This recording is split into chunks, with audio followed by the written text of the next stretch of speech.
Colegas, muy buenas noches. Antes que todo, bienvenidos. Muchas gracias nuevamente por la invitación. Me acompaña acá la ingeniera Karina Valdivieso, también como co-host de este espacio. Y bueno, nuevamente, Isaías, agradecerte la buena onda y la coordinación. Entiendo que ya se está viendo la presentación. Ok. Solamente quiero decir que les pido por favor que cualquier duda, consulta, me la hagan saber. Yo encantado, encantado de poder conversarla, de poder tratar de solucionarla y si no tengo la respuesta adecuada, tratar de direccionarlo a donde corresponde. Vamos al grano. Bueno, antes que todo, pues esta charla está coordinada con el Red Lautaro Internacional, que es una organización que está administrada y creada por pirolisis.com. Y bueno, lo que nos convoca el día de hoy, vamos a hablar de método científico. Como siempre, ¿no? Instrucciones de seguridad, aunque sea una charla online, sobre todo ustedes que veo que cuento con su atención en una bella compañía como la Quinta de, de Concepción y que están ahí presentes, ¿no? Así que solamente les pido que las personas que estén escuchando esto, ya sea en la comodidad de su casa, en un cuartel o ahí donde están todos ustedes, que tengan claro cuál es la ruta de seguridad, la ruta de evacuación, el punto de encuentro, etcétera. Lo mínimo que pedimos, por favor, que sea en un entorno seguro. Estoy seguro que así es. Me voy a presentar formalmente para quien no me conozca. Mi nombre es Heriberto Morey. Soy un profesional de la seguridad humana. He estudiado en universidades en Chile, me formé en Chile como ingeniero en seguridad industrial y en ambiente.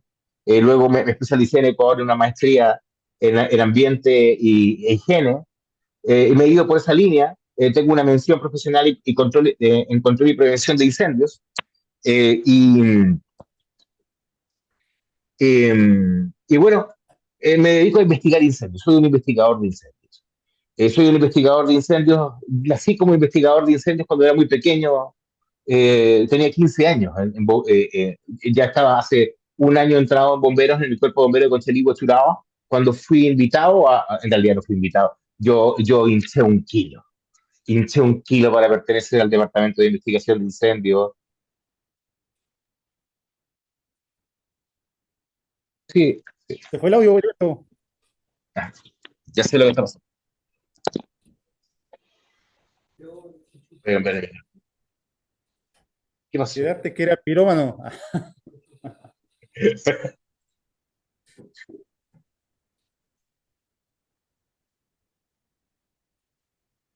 Espero que se me esté escuchando.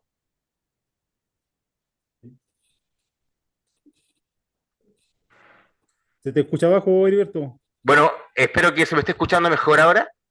Ya, ahora sí. Perfecto. Disculpen, no tengo idea de qué pasó, pero voy a poner aquí el micrófono profesional. Estaba tratando de usar los micrófonos de los audífonos y parece que no me fue bien. Disculpen. Bueno, me quedé en que... muy fuerte. Un segundito, déjeme regular el volumen porque a veces yo levanto la voz y se escucha horrible. Ya, espero que se esté escuchando mejor ahí. ¿No? Se escucha... Eh, me dice que se escucha bajito. ¿Y ahí? ¿Se escucha un poco mejor? Ok. Bueno, la hago recortísima en mi presentación. Soy un bombero como usted. Fui bombero desde muy pequeño, brigadier, desde los 11 años, entré a los 14, luego hinché, como le estaba contando, un kilo, porque yo quería desde muy pequeño ser investigador de incendios, desde que estaba en la brigada. Yo ya quería ser un investigador de incendios. Era un tema que desde chico me gustó mucho. Y lógicamente aprendí de unos señores mayores, man, que maravillosos.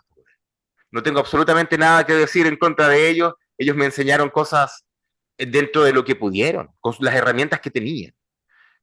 Lógicamente, no era un conocimiento científico de base, no para nada. Sin embargo, fue una linda iniciación, un lindo entrar en el tema, a pesar de que en esa época no teníamos conocimiento técnico básico ni avanzado en el tema.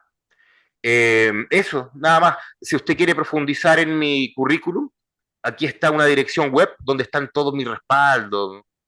Soy también perito de las Cortes de Apelaciones de Chile y también perito en Ecuador. Hago instrucción en distintas partes de Latinoamérica. Estamos también coordinando la instrucción que vamos a realizar al Cuerpo de Bomberos de Madrid ahora en noviembre. Antes vamos a pasar por Chile en septiembre haciendo algunos cursos. La semana que viene vamos a ir a Nuevo León, Monterrey, a hacer también algunas charlas que nos invitaron del tema de investigación de incendios. Y bueno, soy un profesional como cualquier otro del área, ni más ni menos que nadie. Algunas certificaciones internacionales que explicaremos después cuando corresponda. No le voy a dar más la lata de mi currículum. Tengo el privilegio de ser el coordinador, el director del Lautaro Internacional y también de pirólisis.com.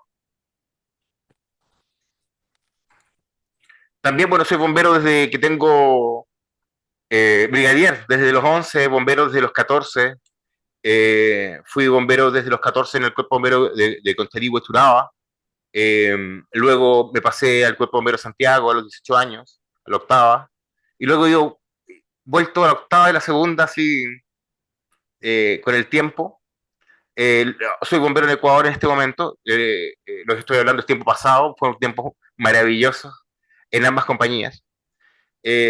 Hoy en día soy capitán del Cuerpo de Bomberos de Ecuador y bueno, me identifico como un bombero más, ¿no? Como un bombero como usted.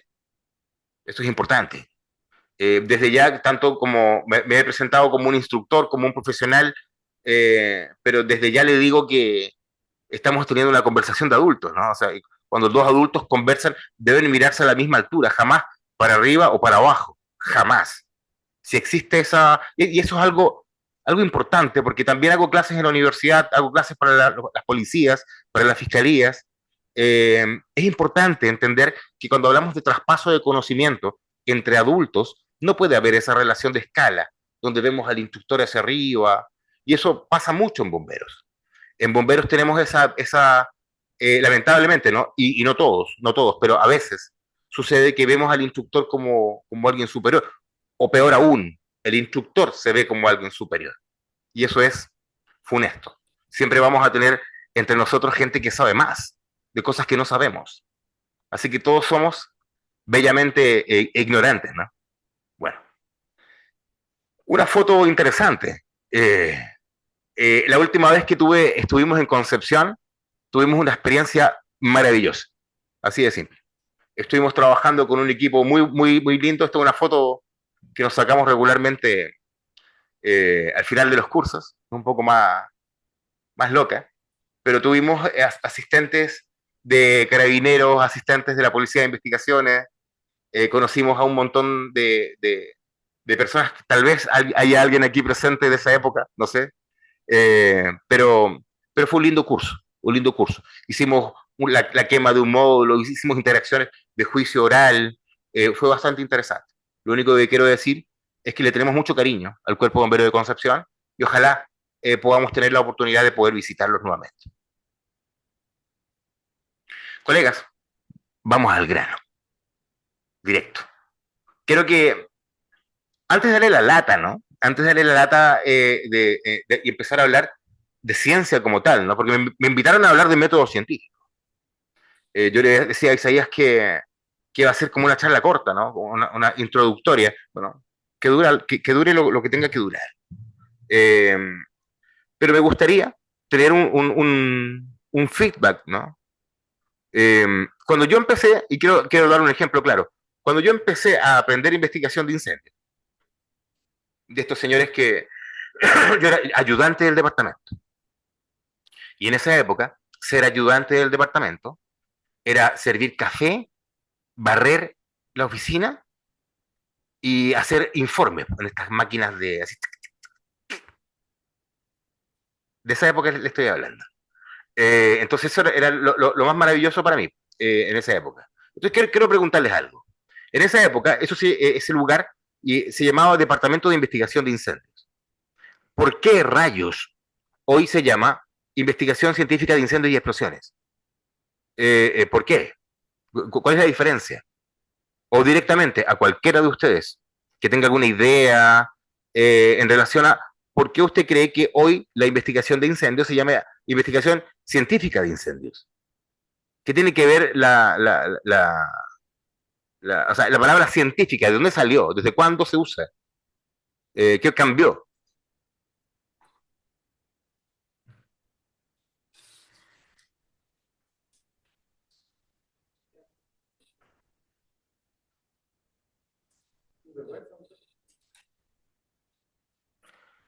¿Alguna respuesta? Por favor, encantado de escucharlo.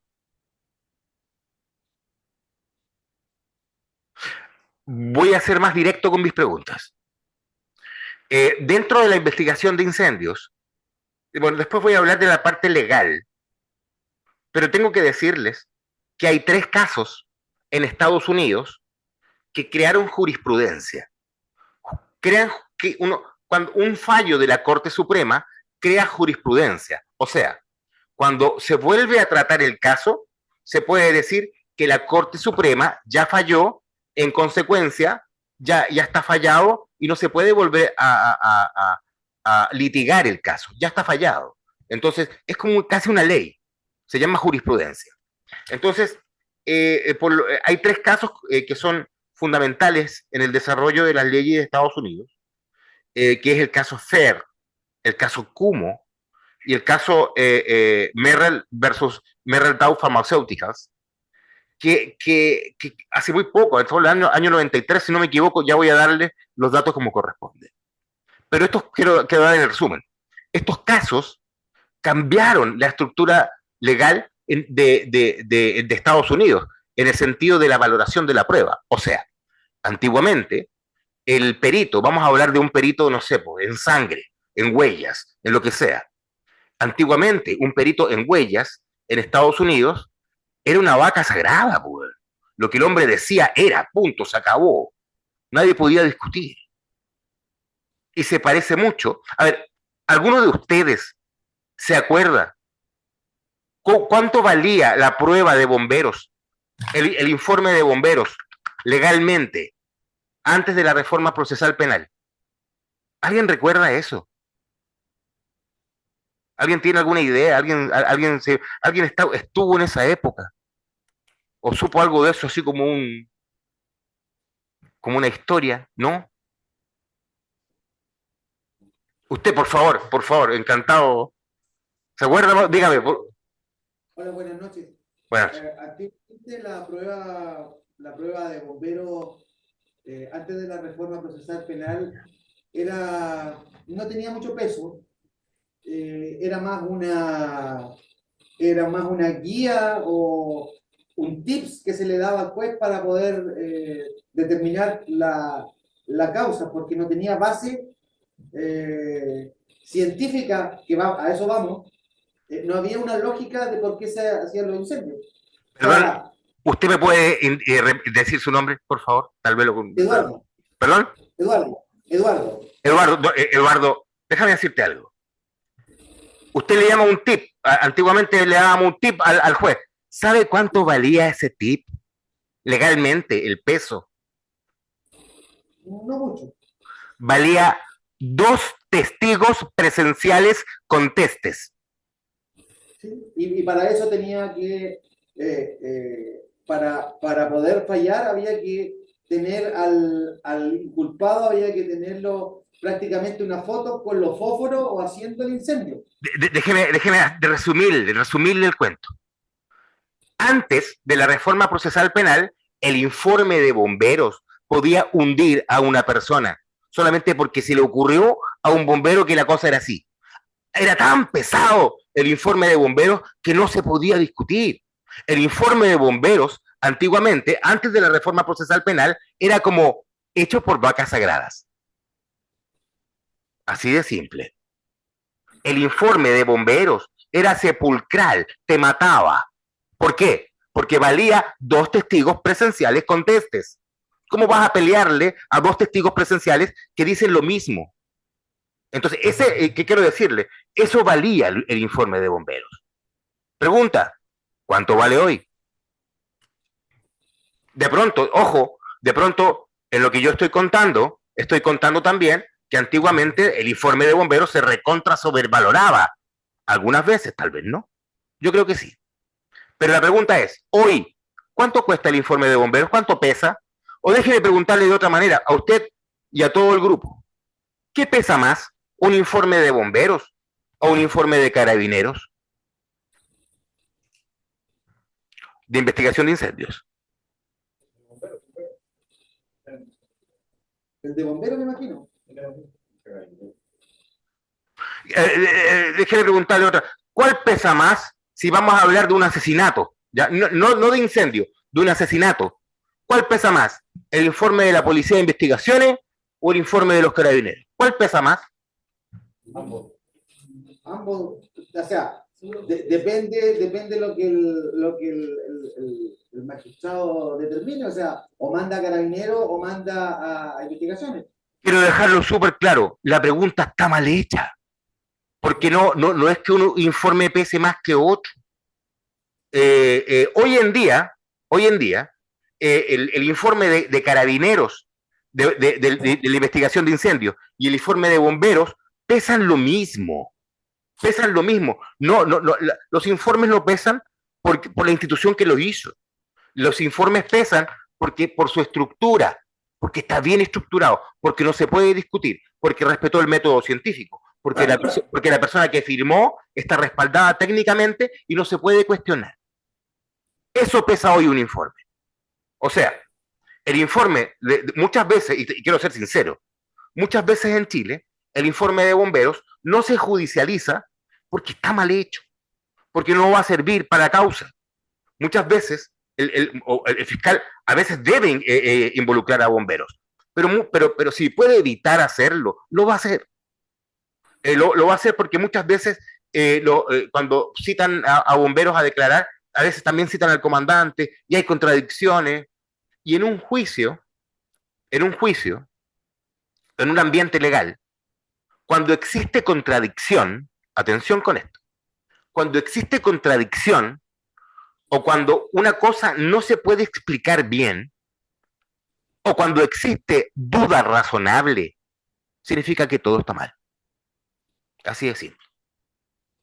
Entonces vamos a partir desde ahí, de contarles, ¿no? Que estos tres casos de Estados Unidos cambiaron el juego. El caso Fed, el caso Cuomo, el caso Merrill Dow versus Pharmaceutical. Esto cambió el juego. ¿De qué manera?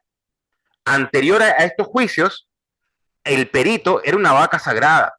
Después de estos juicios, al perito se le preguntaba, ¿quién es usted? ¿De dónde salió? ¿Cuál es su formación? ¿Cuál es su experiencia? Déjeme ver su currículum. Déjeme ver sus antecedentes penales. Antes de empezar a conversar. Antes de empezar a conversar. O sea, cambió el juego. Ya no era una vaca sagrada, ahora era un técnico que tenía que explicarse como corresponde. Otro punto, obligatoriedad de la aplicación del método científico. Antiguamente, te estoy hablando de los años 90, años 80, ¿no? En los años 80 era admisible que alguien dijera que tiene sus propias normas, que no le importan las normas internacionales ni la guía. En los 80, de los 90 para adelante, es inadmisible. Usted tiene que aplicar el método científico. Punto, se acabó. Entonces, la pregunta es, ¿por qué esto que sucedió en los Estados Unidos es importante en Chile? ¿Por qué? Porque esto cambió el juego en los Estados Unidos y se agregó a la reforma procesal penal en Chile. Estos cambios que les estoy contando hoy en Chile son obligación, son parte del juego.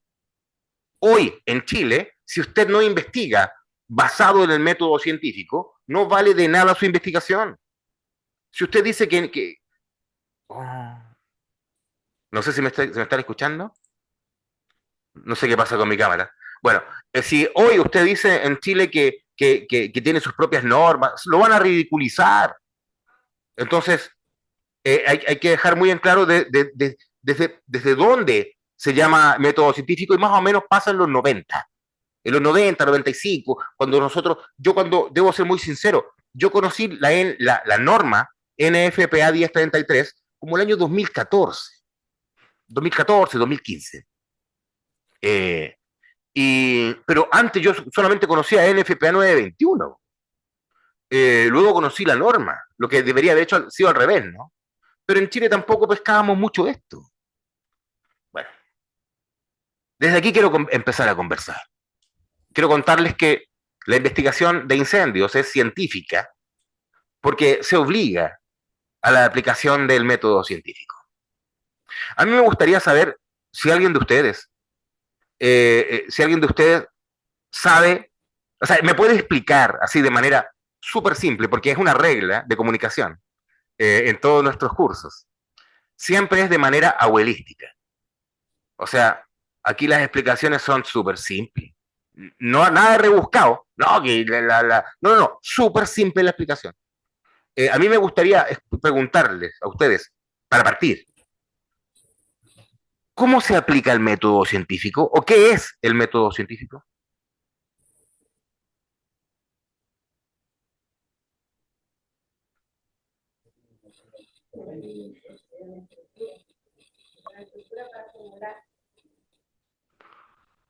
¿Es una estructura? Por lo que yo sé, el método científico tiene pasos a seguir. ¿Cuántos pasos tiene?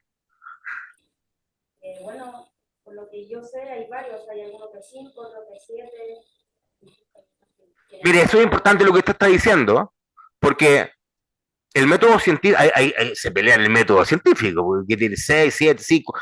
Hoy vamos a explicar el básico, el método científico básico. Entonces, yo quiero decirles muchas gracias por su intervención.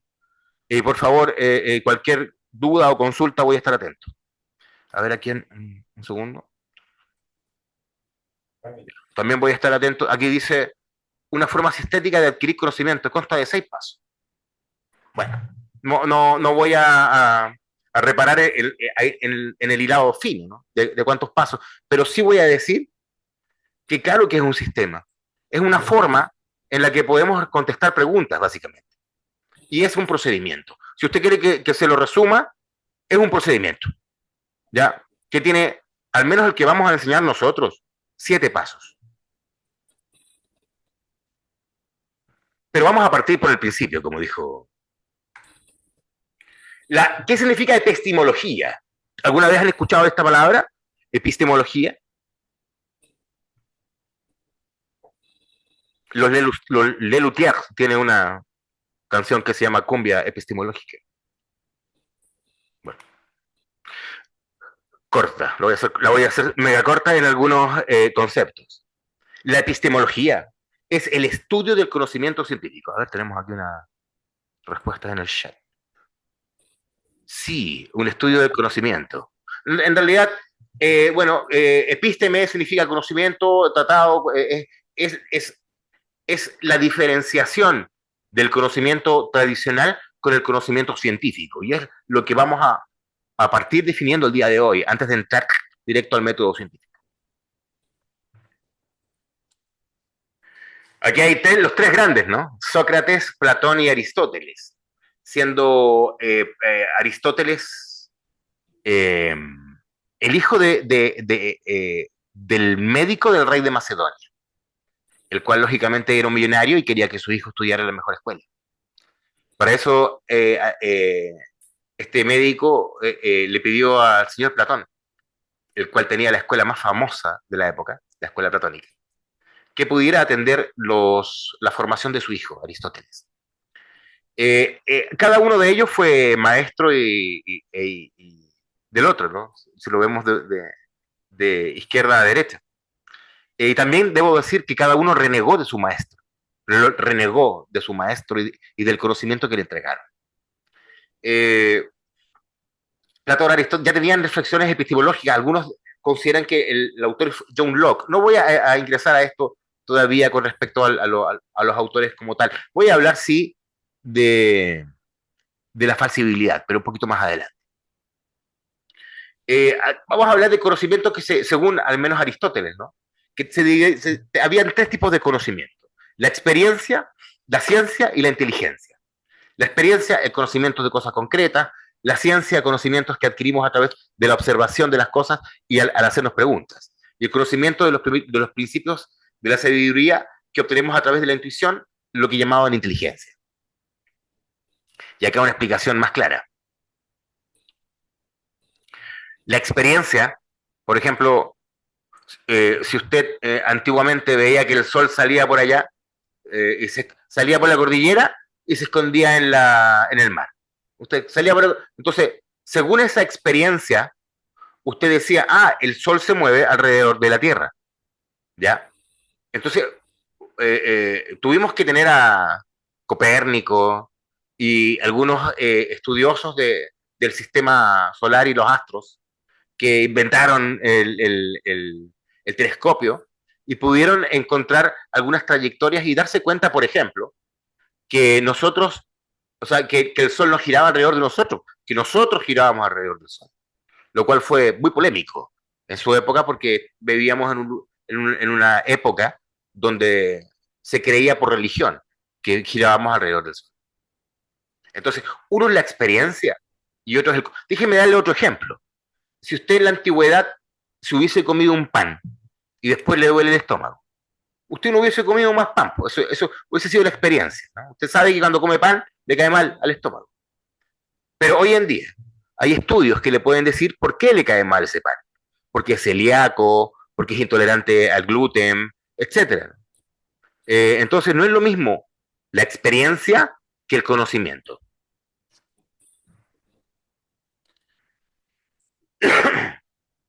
Cogito ergo sum. ¿Han escuchado esto alguna vez?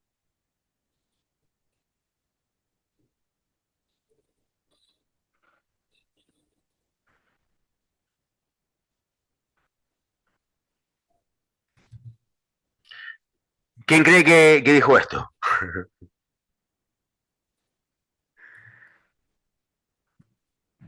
Esto quiere decir pienso, luego existo. Y el que lo dijo fue el señor Descartes. El señor Descartes es uno de los padres del conocimiento del método científico. Padre del método científico, ya que el método científico tiene muchos padres, lógicamente, ¿no? Porque no le podemos decir que el conocimiento científico viene de Platón, de Aristóteles, de Sócrates, o, o el método... ¿Alguno de ustedes juega rugby?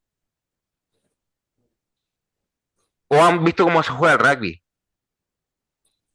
¿Cierto? Bueno, saben cómo se juega el rugby. Entiendo que en Concepción sí se juega rugby. Bueno, yo jugué harto tiempo rugby en Chile, en la universidad y en INACAP. Y el rugby, en el rugby, la pelota, de rugby, la pelota, marca la línea de offside. Y nadie puede estar adelante de la pelota, de tu equipo. Entonces, cuando tú caes, tú te transformas en cancha. Y tu equipo hace un movimiento que es, bueno, el rack, depende. Y la pelota, como te digo, marca esta línea de offside. Es la cancha que se ganó. Luego viene la gente y se ve ese movimiento donde chocan y se ganan los espacios. Bacán. El conocimiento científico es como este campo ganado, donde queda el balón. Y de pronto, por ejemplo, Sócrates agarró este balón de conocimiento y avanzó hasta que cayó. Pero no importa porque luego lo agarró Platón y siguió avanzando y cayó. Y no importa porque luego lo agarró Aristóteles y avanzó. O sea, en ciencia y en conocimiento tenemos una serie de personas que han intervenido para ir avanzando en conocimiento. Y esto es súper importante. Porque por eso no te puedo decir que uno es padre del método científico y otro no. Pero bueno, voy a ir más al grano. Algunas cosas que no voy a mostrar. Acá, por ejemplo, está graficado en una frase lo que yo les acabo de decir. Y este señor es Isaac Newton, uno de los más grandes científicos de toda la historia. Lejos uno de los más grandes de toda la historia. Don Isaac Newton. que dijo, si he podido ver más allá, es porque me he podido parar sobre los hombros de gigantes, refiriéndose a otros científicos, a otra gente que se encargó de estudiar el tema en serio, ¿no? Cuando yo empecé a investigar incendios, cuando me empezó el gusto por el tema, yo recuerdo, no lamento no recordar el nombre, pero había un referente en la segunda compañía de bomberos de Santiago. Yo era de la segunda compañía de bomberos de Conchalí, Huechuraba, y tenía algunos señores más antiguos en mi cuerpo de bomberos y en mi compañía, que habían tenido una formación de esa época en el cuerpo de bomberos de Santiago que se llamaba curso técnico. Y algunos de ellos tenían unos laureles, que era la señal del curso técnico. Y esto es algo que a mí me parecía súper importante porque yo quería adquirir el conocimiento de estos señores y seguir con la pelota, ¿cachai? Eh, Esto es súper importante. Aparte de don Armando Yarzún, me acordé. Así se llamaba este investigador de la segunda, de Santiago, muy querido, muy importante. Más no el creador. También encontré antecedentes del cuerpo de bomberos Ñuñoa, de otros cuerpos de bomberos que ya tenían trabajos del tema. O sea, no es que en investigación de incendios hayan personas o hayan cuerpos de bomberos que destaquen por lo maravilloso que hacen el trabajo. Ya no se trata de eso. Eso sería estaría mal hecha la pregunta también. Eso sería como decir, a ver, ¿quiénes son los mejores bomberos? Los de la segunda, los de la tercera, la cuarta, ¿quiénes son los mejores? Así de imprudente y tonta sería la pregunta. Porque finalmente, ¿cómo estamos evaluando esto? ¿Lo mejor es para quién? ¿Para la comunidad a la que atendemos? Porque para ti la compañía la mejor siempre va a ser la tuya. Bueno. Voy a avanzar directo porque quiero ir directo al grano hoy, al menos. Eso sí, quiero hablar de algunos temas, o sea, parámetros generales que tiene el método, el conocimiento. Una cosa es el método científico y una cosa es el conocimiento científico. En esta clase queremos partir explicando lo que es el conocimiento científico para poder llegar al método científico. O sea, ¿qué es el conocimiento científico? El conocimiento científico es el conocimiento que se adquiere a través del método científico, porque esto es súper importante. Esto es importante porque cuando yo aprendí investigación de incendios, de personas maravillosas, a las cuales jamás voy a criticar, lo que usted ponía en el informe era intuitivo, era lo que usted creía. Colegas, en investigación científica, lo que usted cree, lo que yo creo, no sirve para nada. En un informe solamente puedo poner cosas objetivas. Por favor, recuerde esto. La palabra quizás, tal vez, mata su informe. Cualquier palabra subjetiva mata su informe. Yo creo, según mi criterio. No. Otra cosa. De pronto usted ha tenido instructores o ha conocido de gente que cuando hace una clase dice, bueno, esta es la definición y esta es la definición, no sé, según Heriberto Moreira.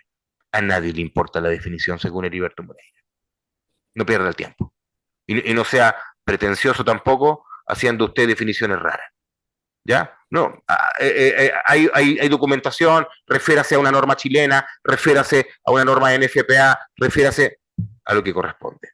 ¿Ya? Lo que usted opina, lo que usted cree, lo que yo creo, lo que yo opino, a nadie le importa. Súper claro. En una investigación de incendio, lógicamente. O sea, si yo estoy viendo que de pronto las líneas eléctricas están afectadas, man. Entonces yo vi afuera, man, que la instalación está mal hecha, que están colgados. Entonces yo creo que fue eléctrico. Man. Así era antes. Man. Así era antes. Man. Huele a gasolina, entonces huele a líquido combustible, bueno, a la parafina, una estufa se cayó, entonces lo prendió alguien. Y se acabó la investigación. Y así era, ¿no? Y el informe de bombero valía 2 testigos contestes. O sea, aunque hablara tontera, eso era, po. Hoy, hoy no es que pese más que uno que el otro, no. No es que pese más que uno porque uno es de bomberos, porque uno es de carabineros, porque... A ver, pregunta simple. ¿Quién pesa más en un juicio? ¿El fiscal o el abogado defensor?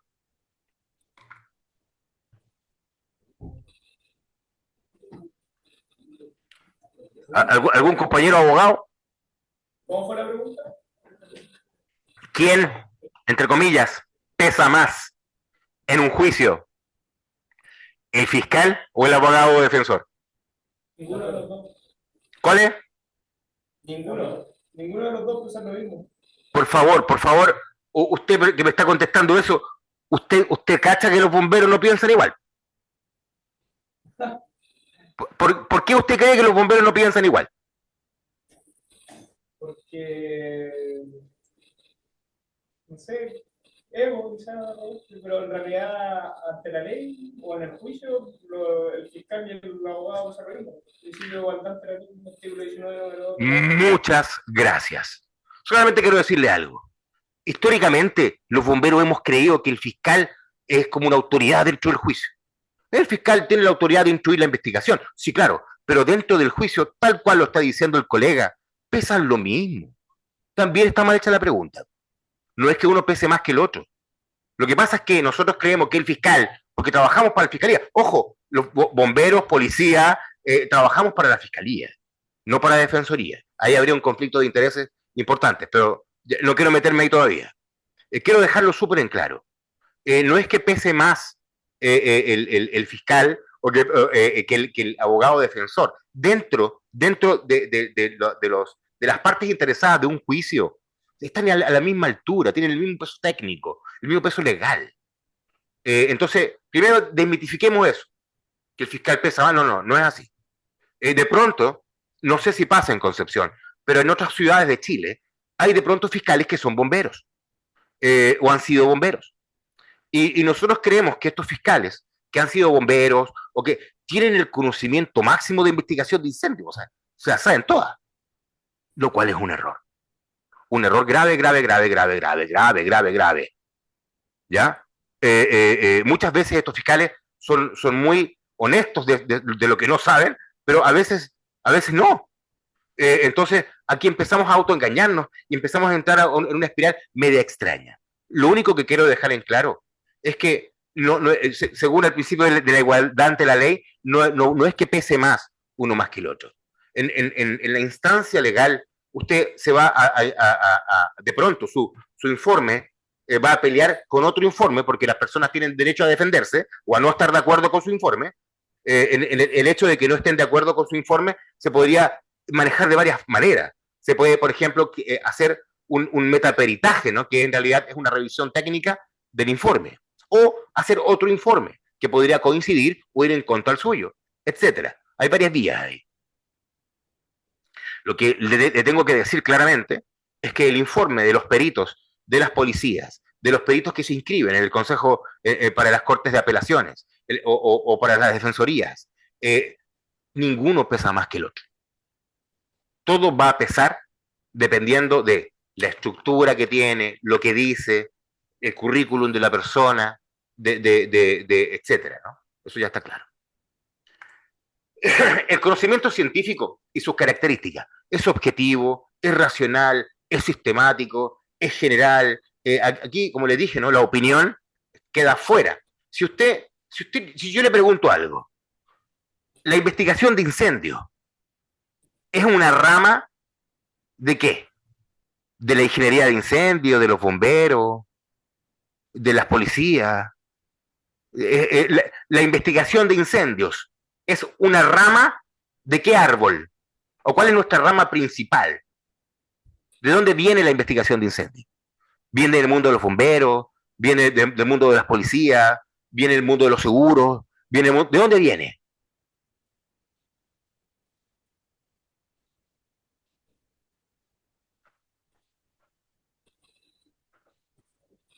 dónde usted cree que viene? Por último.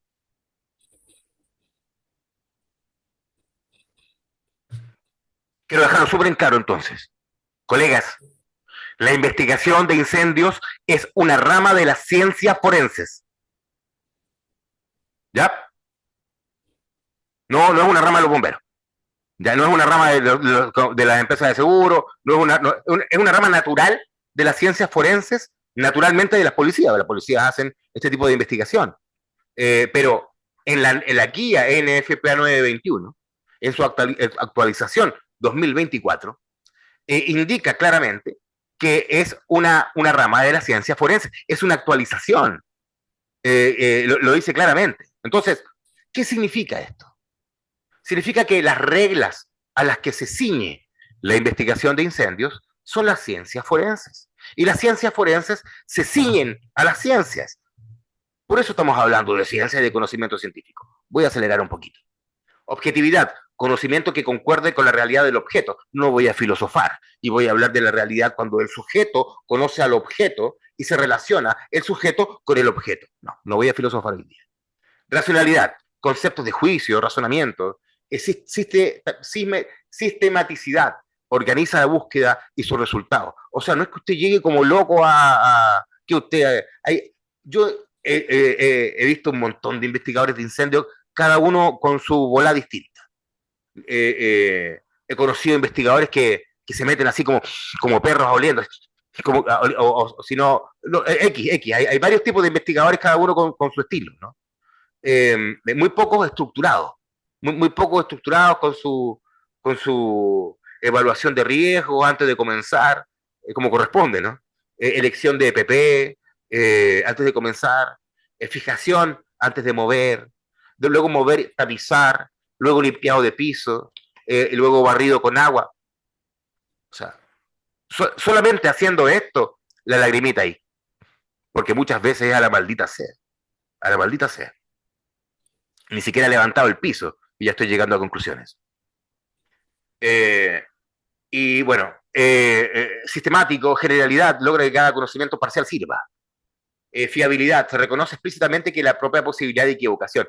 El método científico reconoce la posibilidad de equivocación. Muchas veces le van a preguntar, incluso, ¿cuál es el margen de error? Es una pregunta típica de juicio, ¿no? Cuando usted está hablando de manera matemática. ¿Cuál es el margen de error? Y aquí usted tiene que ser muy claro con su articulación de bases, ¿no?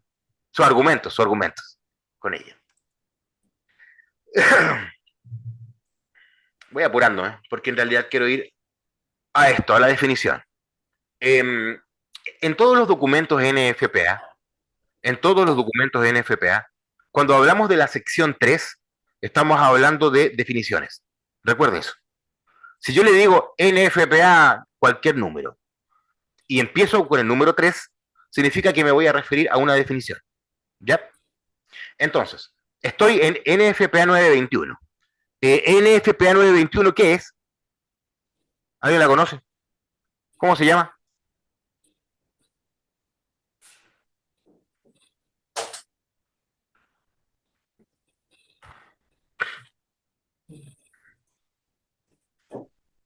Se las hago más simple. NFPA 921, ¿es una norma o es una guía?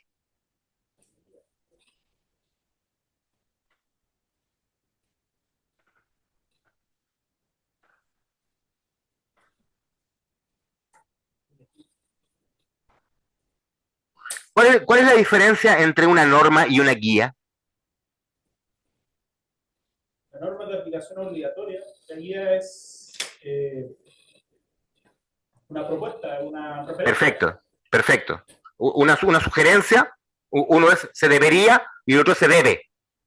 NFPA 921 es una guía, la guía de investigación de incendios y explosiones. Ok, eso quiero dejarlo. Y la guía de investigación de incendios y explosiones, en su sección 3.3.171, dice lo siguiente. ¿Qué es el método científico? La búsqueda sistemática del conocimiento que involucra el reconocimiento, definición de un problema, compilación de datos a través de la observación, y la experimentación, el análisis de los datos, la formulación y evaluación de la prueba, hipótesis, cuando es posible, la selección de hipótesis final. No sé si vamos a tener el tiempo de llegar a los sesgos. Muy probablemente no. Pero quiero adelantarme y hacerles un spoiler gigante. Si es que usted alguna vez dice, oiga, antes de comenzar a investigar, usted se para afuera y dice, esto tiene que ser un cortocircuito. O si no dice, esto tiene que ser un incendio intencional.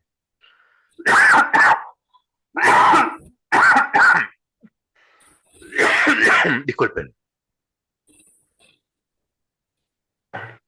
Usted, adivine qué acaba de hacer.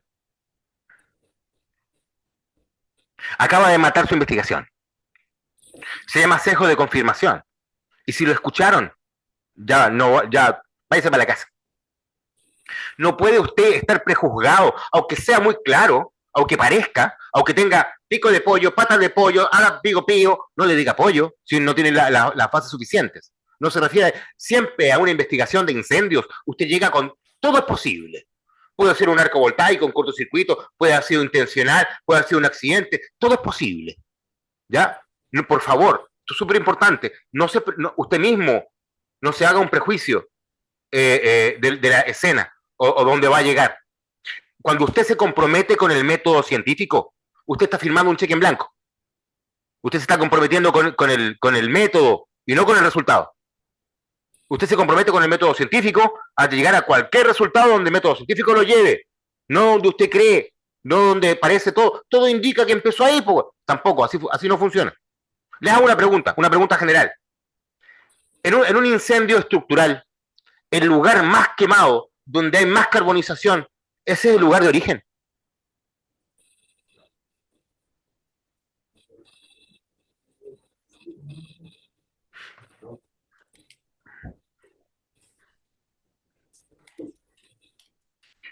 Déjeme reformular la pregunta. ¿Existe la posibilidad en un incendio estructural que tenga daño térmico mayor, importante, y que no sea el origen? ¿Existe esa posibilidad?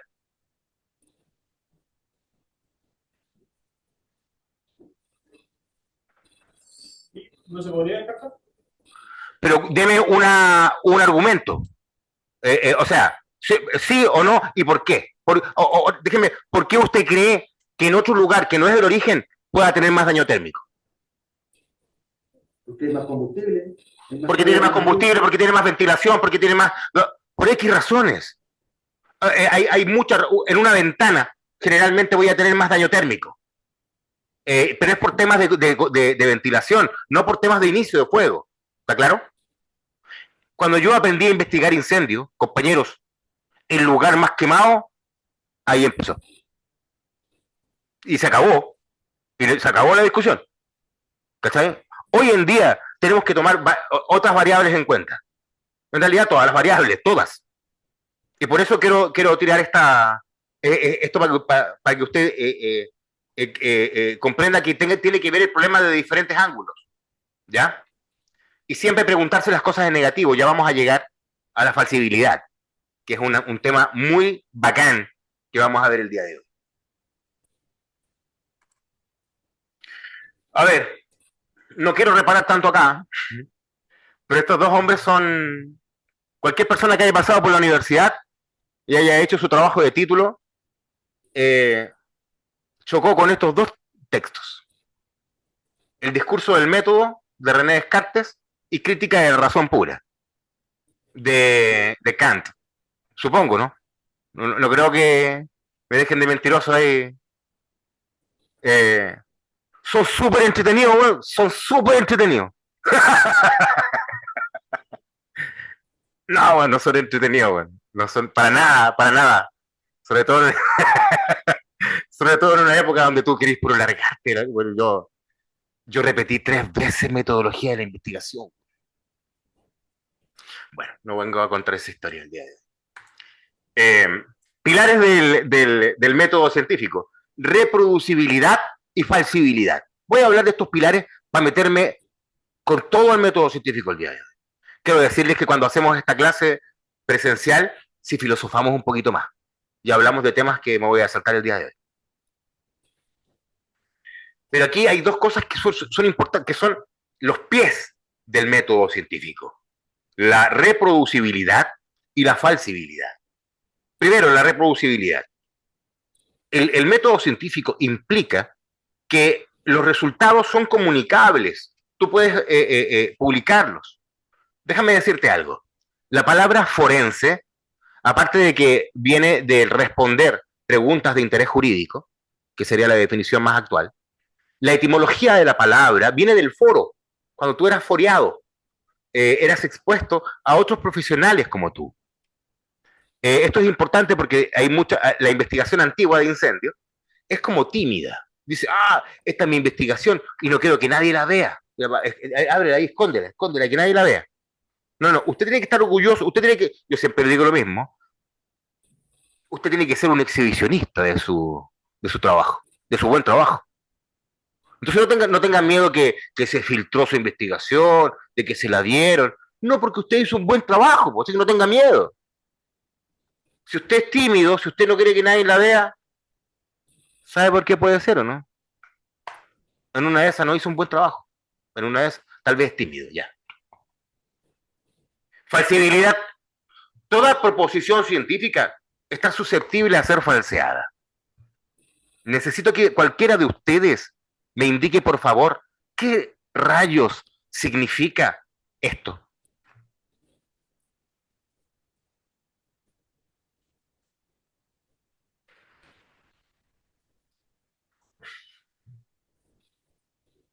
¿Qué significa ser falseado?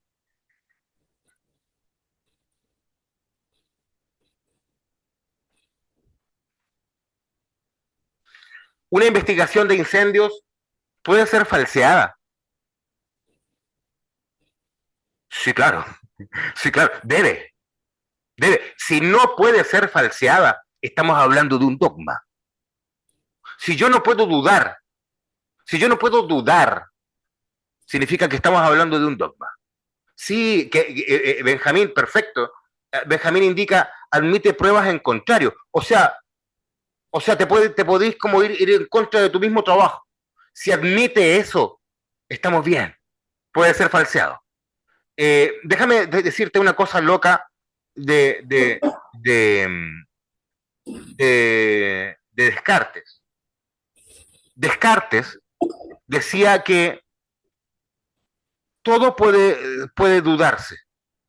De hecho, Descartes trabajó sus libros, sus escritos a través de la duda, hablando también de supuestos demonios internos, etcétera, que te decían otras cosas, ¿no? Pero me voy a centrar en un punto.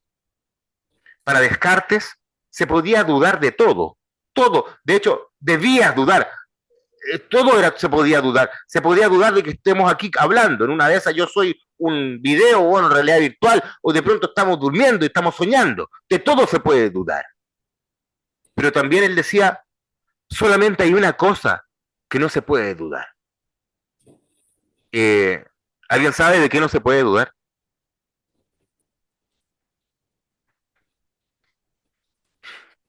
Según Descartes.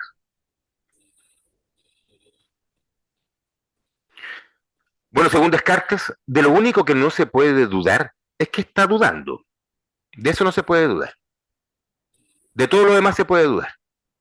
¿Pero qué es dudar? Según Descartes. Para Descartes, dudar es pensar. Entonces usted no puede dejar de pensar. Dudar es pensar. Y usted no puede decir, ya, de las 4 a las 7 voy a dejar de pensar. Ojalá, yo, va a sonar raro. Hago yoga hace un año y tanto ya que hago yoga. ¿Ya? ¿Y sabéis lo que lucho mientras estoy haciendo yoga para dejar de trabajar, de pensar? Sigo haciendo cursos, estoy ahí haciendo el perro hacia abajo, y sigo trabajando. Ojalá pueda avanzar a otras clases de meditación y cosas que hacen que tu mente se centre, ¿no? Pero según Descartes, usted esta maquinita no la puede parar. Usted no puede parar de pensar, usted no puede parar de dudar. ¿Y qué falsibilidad? De nuevo me fui. Sí, se me escucha. Volví. Me fui. Bueno, yo, a ver.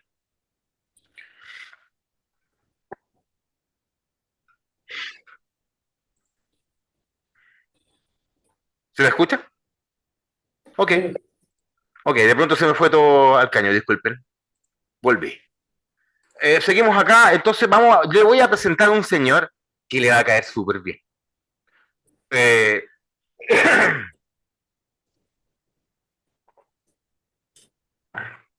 este señor se llama Karl Popper. Sir Karl Popper, si le gusta como ahí la X, Karl Popper.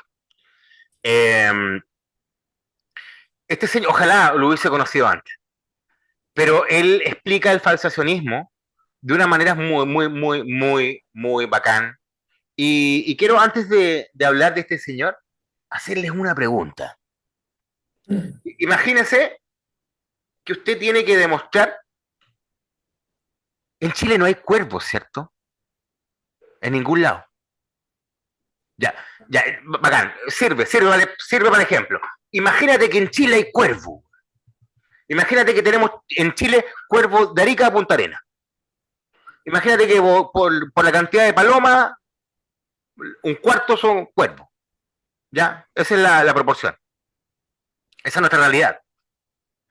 Entonces nosotros tenemos que desarrollar un estudio que hace la siguiente pregunta científica. La siguiente pregunta científica es, ¿todos los cuervos son negros? Esa es la pregunta. ¿Ya? Entonces,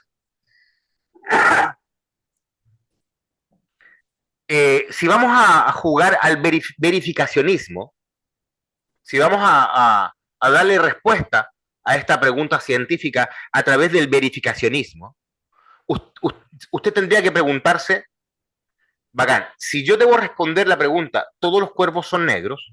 Entonces debo ir región por región haciendo un catastro de cuántos cuervos hay en cada región y decir, por ejemplo, en la primera región tengo 1.000.000 de cuervos. Y ese 1.000.000 de cuervos tengo que sacar una muestra de 100.000 cuervos. Con estos 100.000 cuervos, que un 10%, X, ¿no? Más o menos así funcionaría, ¿o no? ¿O me equivoco? Ya. Eso se llama verificacionismo. El verificacionismo se encarga de verificar que algo es cierto.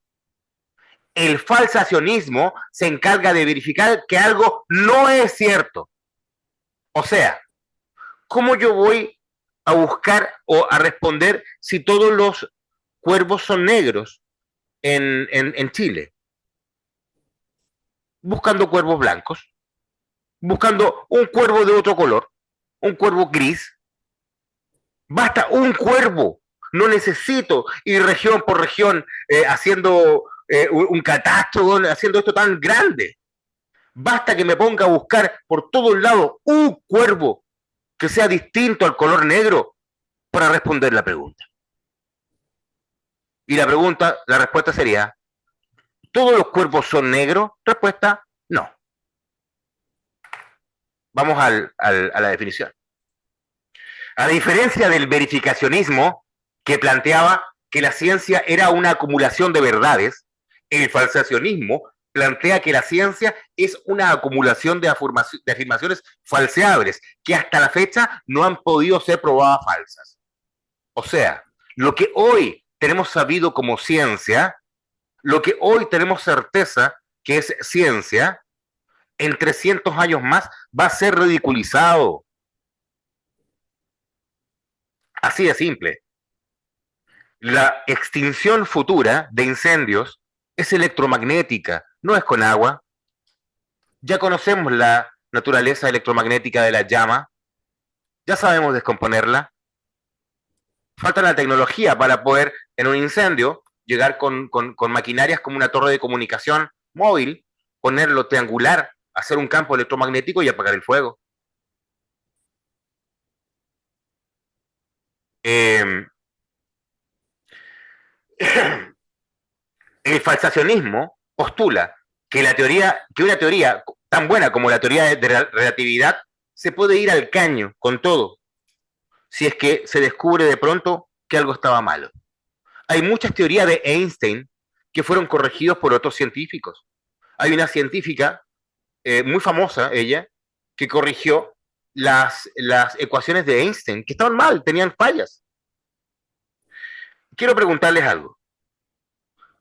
¿Alguien sabe en qué año se descubrió el oxígeno?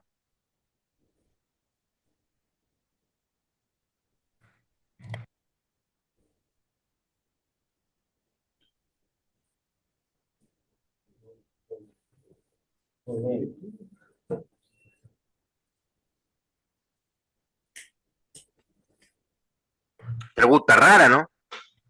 ¿Cómo que se descubrió el oxígeno, weón? Sí, pues, se descubrió antes la gente no sabía que el oxígeno existía, pues, weón. ¿Desde qué año?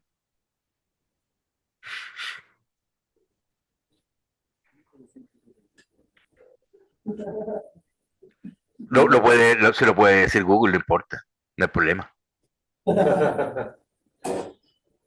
A ver, vamos al grano. Eh, Déjenme ver aquí, verificar una. ¿Me puede-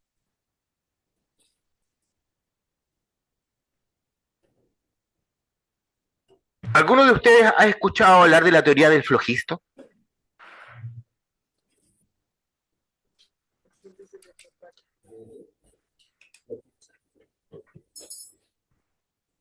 Voy a hacer súper conciso con esto. Este señor de acá se llama Joachim Becker, tal vez, es alemán. Este fue el primer señor de hablar de combustión. ¿Ya? Les voy a hacer una pregunta media críptica. Antes de los científicos, ¿qué había? ¿Cómo se llamaban los científicos antiguos? Alquimista. Oh, con esas miradas me lo dijo todo. Por acá dice el alquimista. Claro, por supuesto, era alquimia. La alquimia que luego se va. La alquimia era, si quiere que, es más, vamos más atrás, pues. El alquímico, antes de ser alquímico, ¿quién era?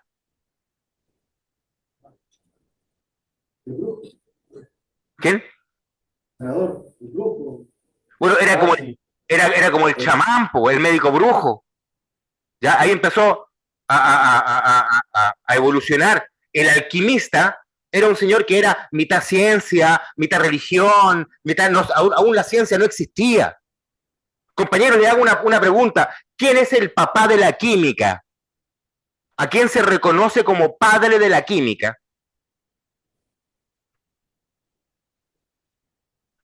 Ay, los químicos ahí están vueltos locos.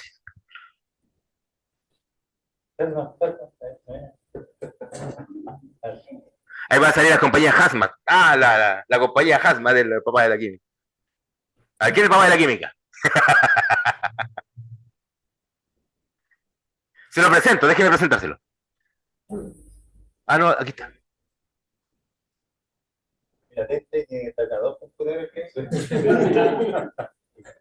Si usted le pregunta a Google, así, fuerte y claro, ¿quién es el papá de la química? Se lo va a decir fuerte y claro. El papá de la química es Antoine Lavoisier. Entonces la pregunta es, si este es el papá de la química, ¿alguien se acuerda de algo importante que haya dicho este señor?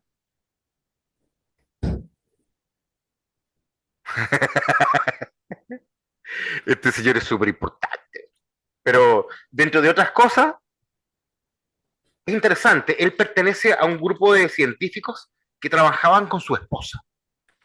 Trabajaban como Marie Curie, que trabajaba con su esposo. Él también trabajaba con su esposa. Los trabajos los hacía justo con su esposa. Pero aquí la pregunta es, la conservación de la masa, ¿qué es lo que indica esa ley, por favor? ¿Quién sabe esta? A ver. Que la masa no se destruye, se transforma. Perfecto, perfecto. Eso lo dijo este señor. La materia la materia, no se transforma ni se destruye, o sea, no se crea, solamente se transforma. Esto lo dijo este señor. Y antes, colegas, ¿alguien me puede explicar qué es esto? La teoría del flogisto. A ver, si te hago una pregunta, si Antoine Lavoisier es el papá de la química, ¿qué había antes, pues? Antes habían alquímicos. Bacán. Entonces la alquimia no era química, no, no. Aunque alquimia también tiene que ver con químicos, se la pelean todos se la pelean, desde los sumerios hasta los, eh, todos se la pelean. Aquí no vamos a entrar en esa pelea. Eh, lo importante aquí es que aquí hubo un cambio. Ya el alquímico se transformó en científico. Y déjame decirte una locura. Quiero hablarte del flogisto. La teoría, y yo quiero que lo investiguen, ¿eh? ¿Qué es la teoría del flogisto? La teoría del flogisto es una teoría que acuñó este señor. Cuando, Heriberto, dígame, no estás compartiendo pantalla por si acaso. Te no estamos te viendo puedo solamente. creer. Volvemos para atrás. Empecemos de nuevo. Empecemos de su presentación. Ah, yo he vuelto loco señalando ahí, haciéndolo más grande, más chico. Bueno, Ahí sí. ya, este señor es Antoine Lavoisier, ¿ya? Por eso no Eh, lo sabíamos. Entonces, este señor que está acá, este señor fue el primer señor de hablar de la combustión de manera científica, de manera alquímica. Empezó a hablar de combustión. En esa época ellos no sabían si eran alquímicos o químicos. Y después viene este señor. Y este señor, no sé qué consumió, weón. No sé qué pastillas se mandó ese día, weón. Qué hongo se mandó, weón. Pero un día él habló de la teoría del flogisto, weón.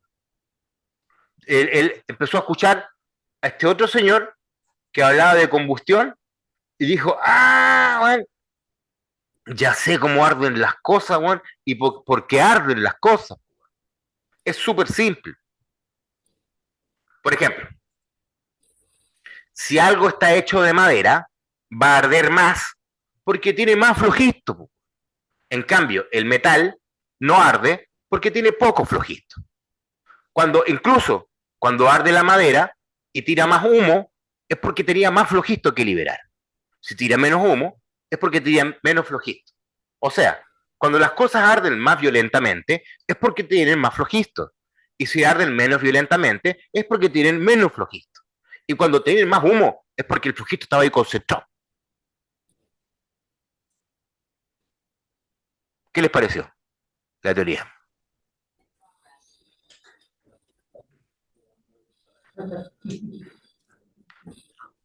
Esta teoría duró 100 años. Pero quiero salir en la defensa de este señor, con un peinado muy extraño. Quiero salir en la defensa de este señor. Y quiero decir algo.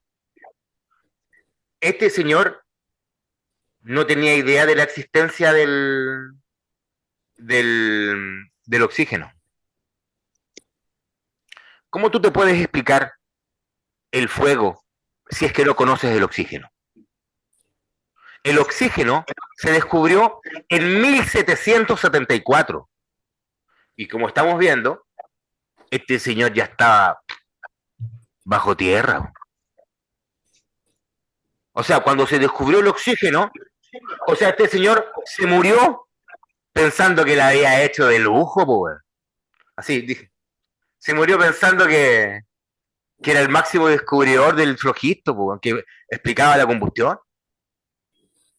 Entonces, cuando se descubre la existencia del oxígeno como gas en 1774, ya estamos hablando de una época de química. Ya estamos hablando de una época donde se hacía química, no alquimia. Estamos hablando de los padres de la mayoría de lo que hoy conocemos como ciencia. Así que eso quería dejarlo claro. Quería hablar del flogisto, de cómo avanza el conocimiento y de la importancia de Antoine Lavoisier para entender las combustiones, según las teorías que desarrolló con su esposa, que se dedicó a quemar cosas y a hacer balances de masa con los humos y los restantes, y siempre llegaba a igualdad. No voy a hablar de mecánica cuántica, no voy a hablar de la doble rendija, no voy a hablar del gato de Schrödinger. Me voy a dedicar a ver esta parte antes de cerrar, antes de mostrarles el método científico, porque al menos se los voy a mostrar. Yo les dije que la guía NFPA 921, en su versión 2024, tiene actualizaciones. Si tú te das cuenta, aquí esto está subrayado. ¿Se dan cuenta? Que está subrayado esto y está subrayado esto. ¿Qué significa? ¿Qué significa cuando está subrayado? Sombreado, disculpe. No subrayado, sombreado. ¿Perdón? Que lo agregaron en la nueva guía. Perfecto. Que la actualización nueva, o sea, la actualización 2000, esto es nuevo en la guía. Y por favor, veamos lo que dice en la primera línea.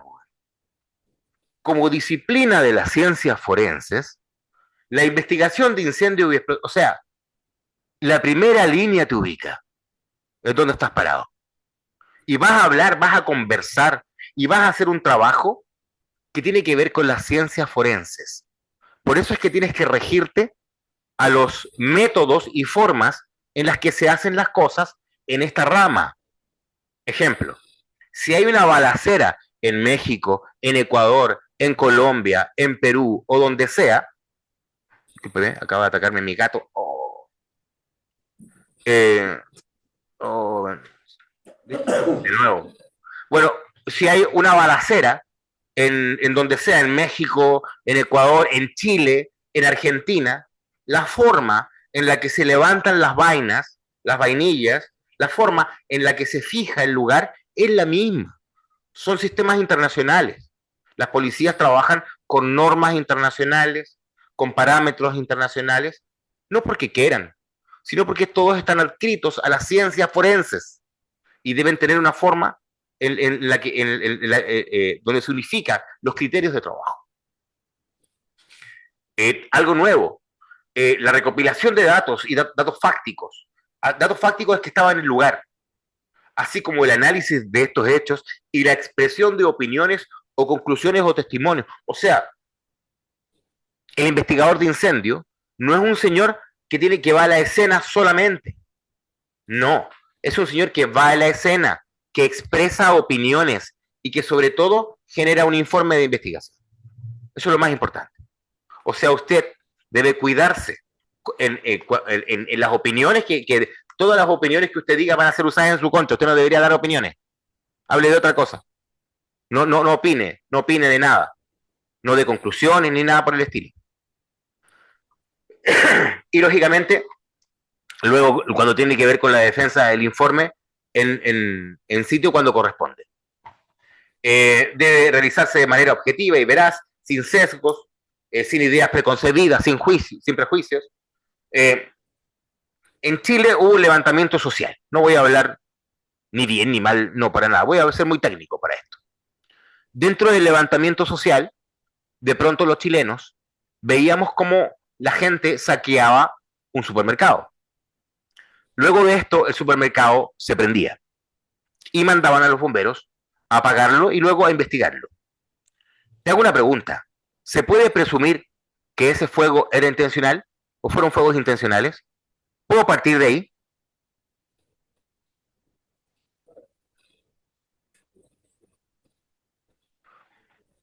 Déjame preguntártelo en negativo. Dame una razón, dame un argumento, cualquiera, aquí tu imaginación puede volar, dame un argumento para que esos fuegos no hayan sido intencionales.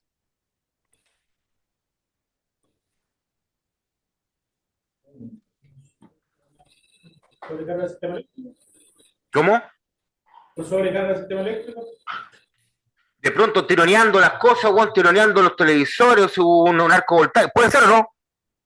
Sí. Mientras exista esa posibilidad, no podemos dar criterios. ¿Ya? Otra cosa es que veamos a una persona huyendo con 2 balazos en la espalda. Eso es otra cosa. ¿Ya? Por si acaso. ¿Ya? Eso pasa en defensa propia a veces. Eso es otra cosa. Eso es otra investigación. Pero tú no puedes llegar a conclusiones anteriores. ¿Ya? Tampoco, si hay cuerpos, recuerde esto, si hay cuerpos en la escena, usted no puede entregar ese informe si no tiene el informe del patólogo. Esto los bomberos no lo hacemos regularmente, pero necesitamos el informe de la autopsia antes de terminar nuestro informe. ¿Ya? También es otra cosa, un vicio de la investigación en Chile de bomberos. Hacer investigaciones así express, así de 5 minutos, de 10 minutos, investigación de 20 minutos, porque hace frío, porque que el comandante te está diciendo que la compañía de escala, bueno, la luz, bueno, la gente te está mirando con cara de matarte, bueno. Entonces, son investigaciones express, ¿cachai? Y otra cosa, el investigador chileno de bomberos entra a la escena y sale con el origen y causa debajo del brazo, así de bacán. Ustedes han visto CSI, güey. Supongo que sí han visto CSI. ¿Ustedes cuándo han visto que CSI, güey, comience, güey, con la escena del crimen, el buen muerto, etcétera? Y entran los de CSI, se llevan al muerto, y se llevan a un tipo en cana de inmediato. No, pues así no funciona CSI, pues. No lo encanan al tiro, pues. Van con las pruebas, van al laboratorio, discuten, güey. Van a hablar con el que hace. Me explico, ¿no? O sea, ¿cuál es el trabajo del investigador en el lugar? ¿Llegar al origen y causa? No, señor. El trabajo en el lugar es levantar la escena. El trabajo del investigador en campo no es llegar a conclusiones. De pronto tenemos un comandante o una persona a cargo que te dice, ya, pues, bueno, ¿dónde está la conclusión? O peor de todo, bueno, un carabinero o un señor de la Policía de Investigaciones diciendo, ya, pues, ¿dónde está el origen basal? Bueno? A cada rato. Así no funciona. Así no funciona. Muchas veces me han llamado bomberos que han sido detenidos, han sido llevados a la comisaría, bueno, porque no dio el origen basal. Bueno. Si lo obligan a esto, diga desconocido hasta el momento. Pero nosotros tenemos un proceso donde llevamos la investigación a nuestro departamento y donde más gente la ve y opina. Pero usted no le puede dar toda la responsabilidad de pronto a un investigador de campo que tiene re poco tiempo investigando. Así no funciona una investigación de incendios. Lo único que usted hace en el lugar es el tercer paso del método científico. Aquí me voy a pegar un salto. Este es el método científico. Voy a ir ya acelerando. Este es el método científico. El método científico de investigación de incendios, que es el mismo método científico aplicado a todo de la vida, tiene 7 pasos. Y son los siguientes. Primero, reconocer la necesidad. Segundo, definir el problema. Tercero, recolectar datos. Cuarto, analizar estos datos. Quinto, desarrollar la hipótesis a través del razonamiento inductivo.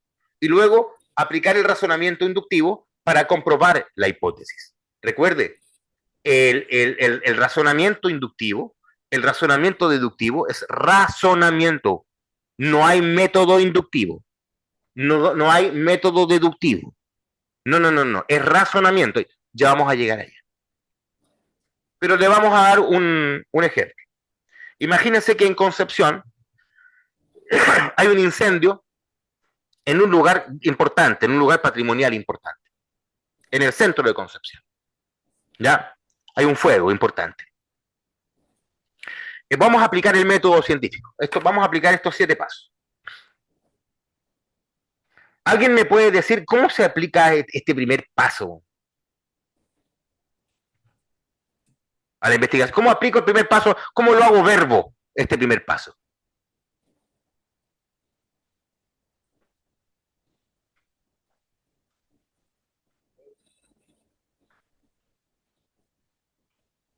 ¿Qué es reconocer la necesidad? o identificar el problema. En este caso que estoy hablando yo de un incendio en el centro de Concepción.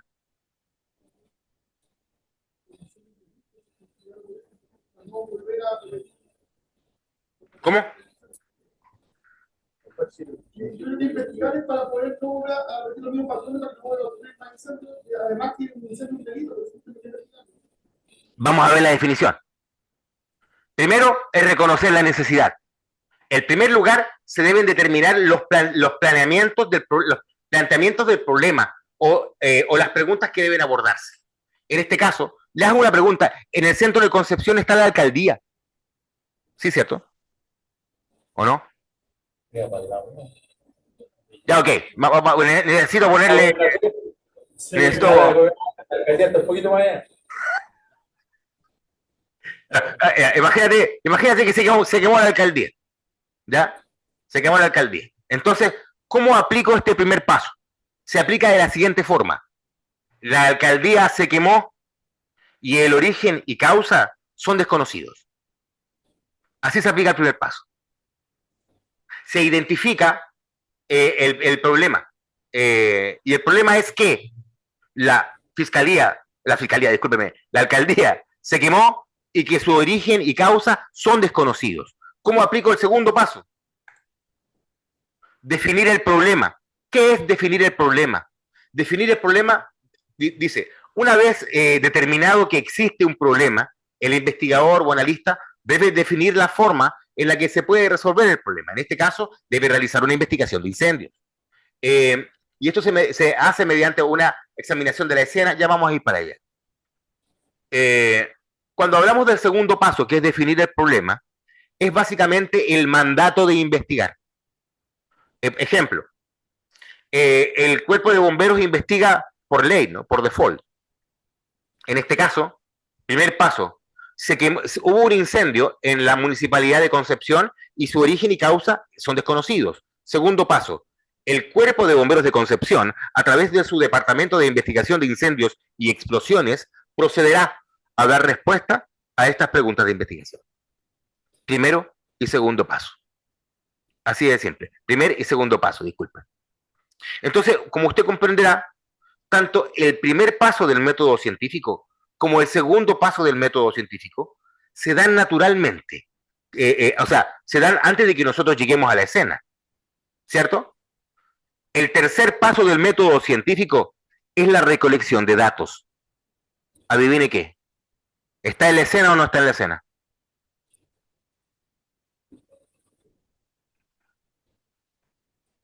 Si en el primer paso no está en la escena, si en el segundo paso no está en la escena, déjeme decirle que desde el tercer paso usted ya está en la escena. La recopilación de datos, la información sobre el incidente de incendio y explosión, ahora se recopila ahora mediante la observación. No, usted no puede aceptar los datos de otra persona. A veces esto se malinterpreta, uno se pone como pesado, pero usted no puede aceptar los datos que levantó otra persona. No, dentro del método científico, los datos se levantan en primera persona. O sea, usted debe hacer la entrevista. No es que, te lo grabé, bueno, aquí tengo la entrevista. No.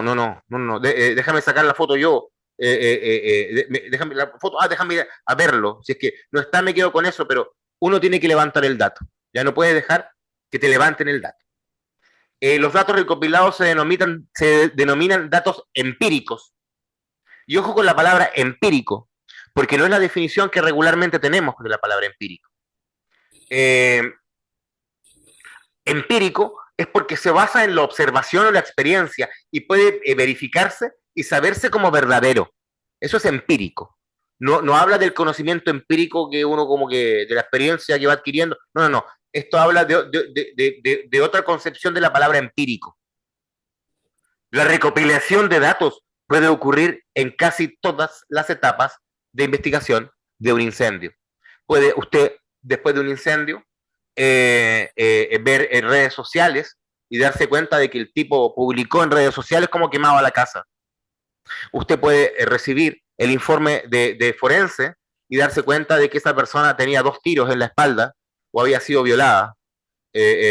Cosas como esas. Datos relevantes para su investigación. Entonces, ¿cuáles son los datos que recopila el investigador de incendios? Datos generales del lugar, ¿no? El lugar donde empezó, o sea, discúlpeme, datos generales, hora, fecha, dirección, tipo de construcción, fotografía, video, levantamiento del lugar, entrevistas, siempre las entrevistas después de la escena, a menos que usted tenga harta gente y pueda disponer de más de un equipo de trabajo. Ahí podría dejar un equipo de trabajo haciendo entrevistas. Recuerde, lo que dicen las personas no vale de nada si no puedo probarlo. Si yo no puedo probar científicamente lo que la señora Juanita me dijo que don Pepito vio cuando quemó la hoja, eso es un chisme, a menos que pueda probarlo. Los investigadores de incendios no investigamos incendios a través de las declaraciones de las personas. No, señor. Somos criminalistas y los criminalistas investigan la escena del crimen. La criminología, por otro lado, investiga la mente criminal, pero eso es otra volada. Luego, a ver, ¿cuál es el trabajo del investigador de incendios en campo? Del investigador de incendios, recolectar datos. Nada más. No debe calentarse la cabeza con analizar los datos. Mira, tal vez sea un proceso que no puedas evitar mientras estás recolectando los datos, ir analizando. Tal vez no lo puedas evitar, como dijo René Descartes, usted no puede dejar de pensar. Sin embargo, la labor del investigador de incendios de bombero de campo, el que está en campo, es fijar bien la escena, tener buenas imágenes, tener buen video y tener buen material para la cuarta etapa del método científico, que es el análisis de datos. El método científico requiere que se analicen todos los datos, incluso los que no les guste. No se enamore de los datos. No se enamore del cable, bueno. No, señor. Recuerde que dentro del método científico, usted de pronto va a tener datos que lo van a obligar a reconsiderar las conclusiones que tenía hasta el momento.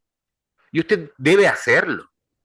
Esto no es como el rugby. En el rugby uno siempre va para adelante. No. Aquí usted sí puede ir para atrás y para adelante y reconsiderar y corregir y tomar otro camino. No tenga miedo. Así funciona. Estoy proyectando, ¿cierto? Ya. Ok. Entonces, el análisis, esto es importante. Este es un paso, voy a hablar del análisis de datos. Este es un paso esencial que debe tener lugar antes de la formación de hipótesis. No vuelva a hablar de hipótesis. De pronto yo estoy hablando con colegas y hablan, no, yo tengo la hipótesis. Momento, la hipótesis es un hijo que tuvo el levantamiento de datos con el análisis de datos. ¿Ya? Antes no puedo tener hipótesis. Si yo tengo una hipótesis debajo del brazo, eso es un sesgo. No es una hipótesis. Está mal. Corpus negativo. El corpus negativo es una palabra muy fuerte en investigación de incendios. El corpus negativo es una acusación muy seria dentro de la investigación de incendios. Cuando te acusan de corpus negativo o cuando acusan tu informe de corpus negativo, significa que tú no respetaste el método científico, que te saltaste pasos, que te hiciste el bacán, que viste un cable cueteado y dijiste, cortocircuito, se acabó.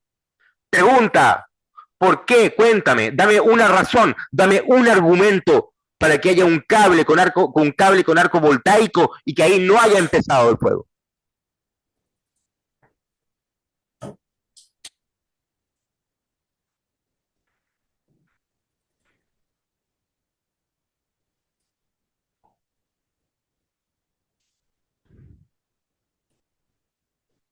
En un incendio, el flujo térmico natural del incendio lastima los cables o no, funde los aislantes o no.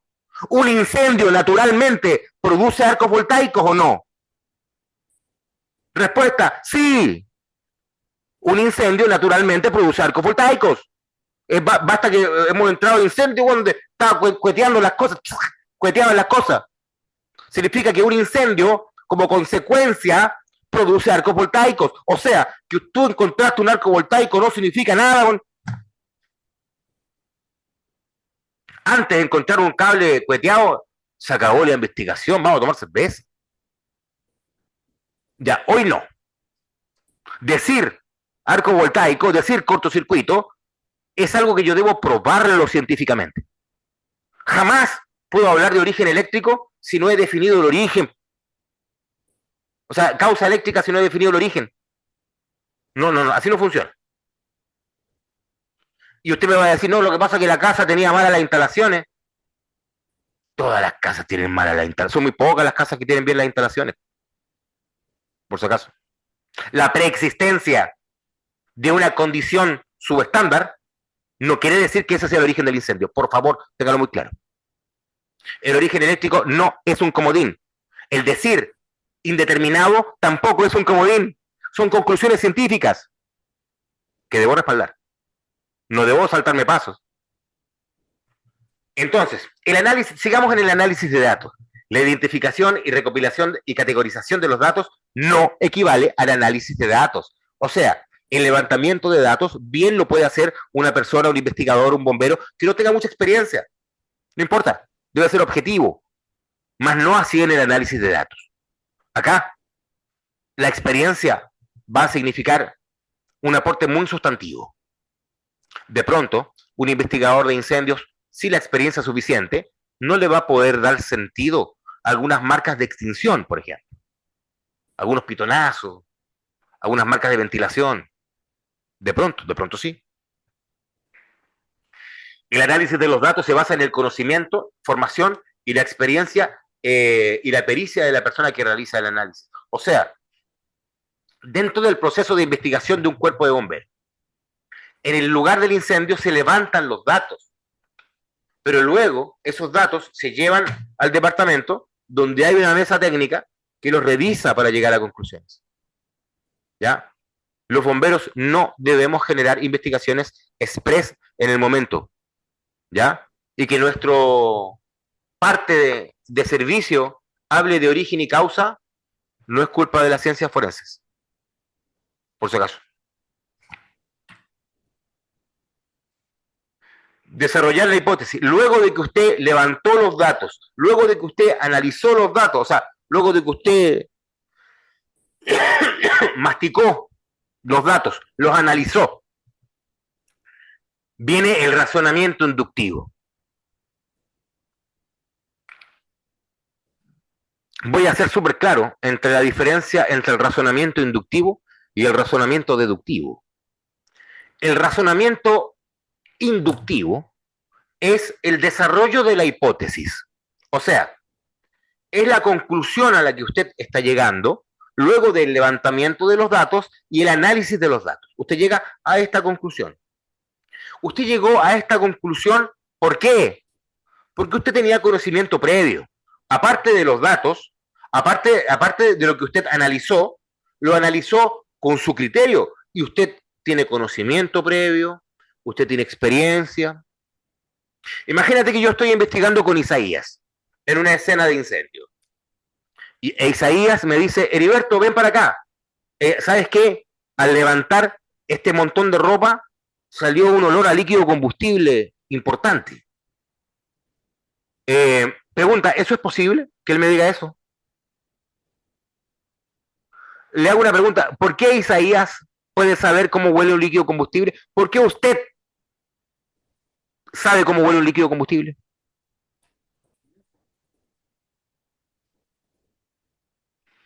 Porque tiene experiencia previa, porque lo olió antes, ¿cierto? Así de simple.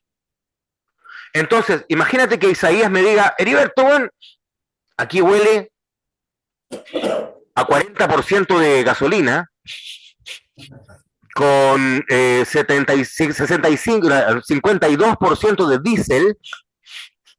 Entonces, Isaías es un cromatógrafo con pies, pues, ¿cachai? O sea, una cosa es lo que cree que huele y otra cosa es lo que huele, pues. Déjame preguntártelo de manera negativa, como lo hago siempre. ¿Por qué en un lugar podría oler a líquido combustible y no es líquido combustible?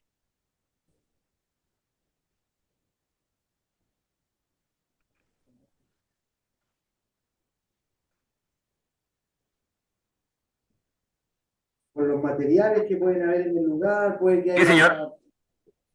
Las maderas aglomeradas, las maderas transpiran, exudan un líquido muy parecido al líquido que queda tornasol. La silla en la que usted está tiene poliuretano, el poliuretano se transforma en líquido. Me explico, ¿no? O sea, hay un montón de razones para que usted esté oliendo algo que parece líquido combustible, huele a líquido combustible, pero no es líquido combustible.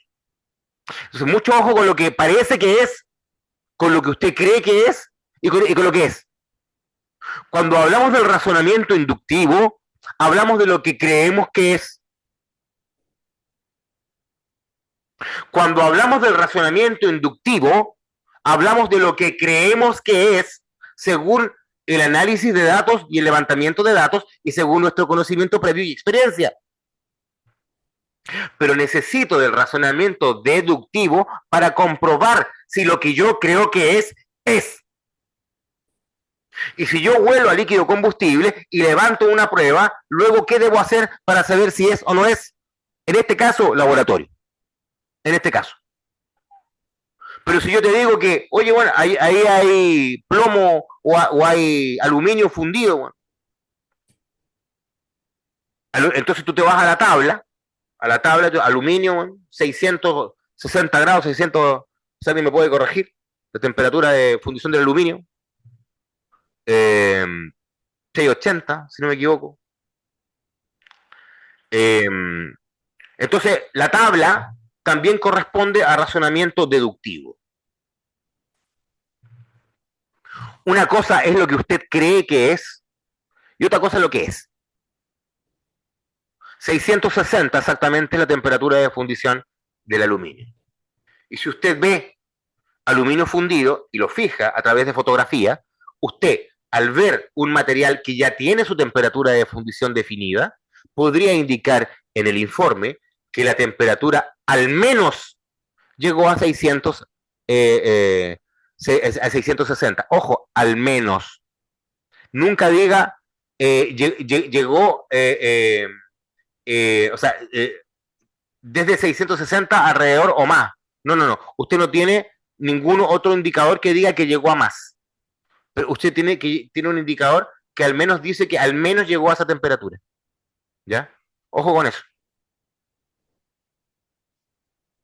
Entonces, seguimos en el método científico. Una vez que usted hizo todo este camino, reconoció la necesidad, se produjo un incendio y su origen y causa son desconocidos. 2, el Departamento de Investigación de Incendios del Cuerpo de Bomberos de Concepción va a hacer la investigación. 3, el Cuerpo de Bomberos ya está en el lugar y está levantando los datos, sacando fotografías, haciendo entrevistas. 4, el Cuerpo de Bomberos llegó con todos los datos al departamento a seguir con la investigación para poder hacer el análisis de datos y el desarrollo de hipótesis. Desarrollo de hipótesis a través del razonamiento inductivo. Y el razonamiento inductivo es lo que usted cree según su experiencia y según su análisis. Y el razonamiento deductivo es la prueba de la hipótesis. Colegas, yo voy a ser súper claro acá. La prueba de la hipótesis debe ser súper dura. Dura. Es acá donde tú vas caminando tranquilamente, feliz de la vida, y te das vuelta y empiezas a pegarle patadas a tu trabajo. Así funciona. Así funciona este paso. Este paso es muy loco. Yo siempre le digo, todo el método científico, crónicas de Narnia. Pero desde aquí para adelante, juego macabro. Aquí ya hablamos de otra cosa. Y aquí hay película de terror. Porque tú mismo debes ser muy duro. No dejes que otro te nalguee. Tú mismo nalguéate. Haz que tus mismos compañeros revisen tu trabajo y que sean duros. Uno no quiere un compañero que te diga, oye, qué lindo tu informe, weón, te pasaste, weón, qué emocionante. No. Uno quiere personas que sean críticas, que nos eviten un papelón. Probar la hipótesis a través del razonamiento inductivo. Luego, selección de la hipótesis final, compañeros. Aquí es donde usted se da vuelta y se defiende como gato de espalda. Recomendaciones. Nunca defienda una estupidez. Llega un momento en lo que a veces usted se da cuenta de que es una estupidez lo que está diciendo o lo que está defendiendo. Si usted llegó a ese mágico momento, porque a veces pasa, déjeme decirle, a veces uno está defendiendo acaloradamente un punto y de repente es como una así como, ¡oh! ¡Oh! Y se da cuenta, ¡oh! No estoy hablando de tontera, weón. Si llegáis a ese punto, sé humilde, weón. Quédate callado. No hablé más, weón. No hablé más, quédate callado, weón. Pero me explico, ¿no? Sale jugando bien, weón. No te embarrís más, se va a ver muy, y lo peor de todo, weón, no te vaya a ver mal tú, weón, se va a ver mal tu institución. ¿Qué es lo peor? Ojalá se viera mal Juanito, Pepito. No, cuando hablamos de los bomberos es como el mal de los ratones, po. Así que se ve mal tu institución. Recuerda que al bombero le creen porque es bombero, po. Porque es bombero le creen. Entonces no tenemos que aprovecharnos de ese buen prejuicio para mostrar un mal trabajo. Mucho cuidado. Evite la presunción, colega, yo quiero escuchar. Ojo, acá hay un montón de leña que cortar, pues. ¿Qué querés que te diga? El método científico se aplica al origen, se aplica a la causa, se aplica a los efectos del fuego, se aplica a la elección del equipo de protección personal. Las actualizaciones 2024 de NFPA 921 nos muestran el método científico aplicado a la evaluación de riesgo del incendio, ¿no? Algo que no habíamos visto nunca. Y esto es miel sobre hojuelas para los prevencionistas.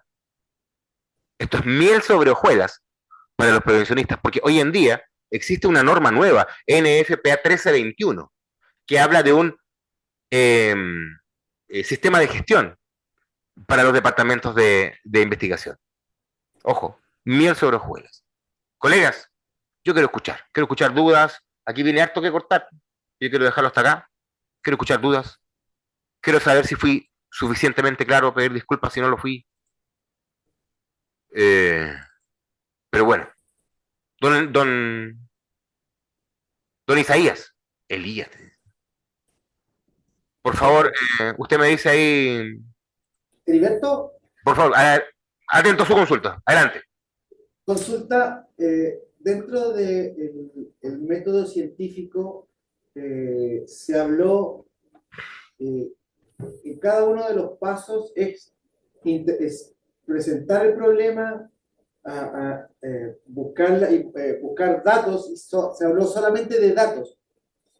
¿En qué fase del método científico puede entrar? No sé si entrará la recolección de pruebas físicas. Aquí no, en esto no encaja. En la recolección de datos. Acá. La recolección de la cadena de custodia comienza acá. En la recolección de datos. Los bomberos en Chile, déjame decirte algo, son peritos institucionales. Hay gente que le tiene miedo a la palabra perito. Compañero, si usted es investigador de incendios de su cuerpo de bomberos, quiero decirle, usted es un perito institucional. Es como cuando un carabinero es perito de investigación de incendios, no es necesario que haya hecho un curso, es porque alguien lo nombró, ¿ya? Y lo pueden haber nombrado con conocimiento o sin conocimiento, eso es otro cuento, pero alguien sacó una espada mágica y dijo, desde mañana eres investigador de incendios, ¿ya? Pasó, eso es un perito institucional, ¿ya? Entonces, quiero decirles que hay algunos cuerpos de bomberos en Chile que están autorizados a levantar cadenas de custodia. No sé si es el caso de ustedes, pero hay varios cuerpos de bomberos que lo están. Y es muy simple, no es nada de otro mundo. ¿Qué tienes que tener? Tener las hojas de custodia, tener algunas bolsitas cuando corresponda, pero los bomberos le tenemos un miedo extraordinario a esas cosas. Siempre ha sido así.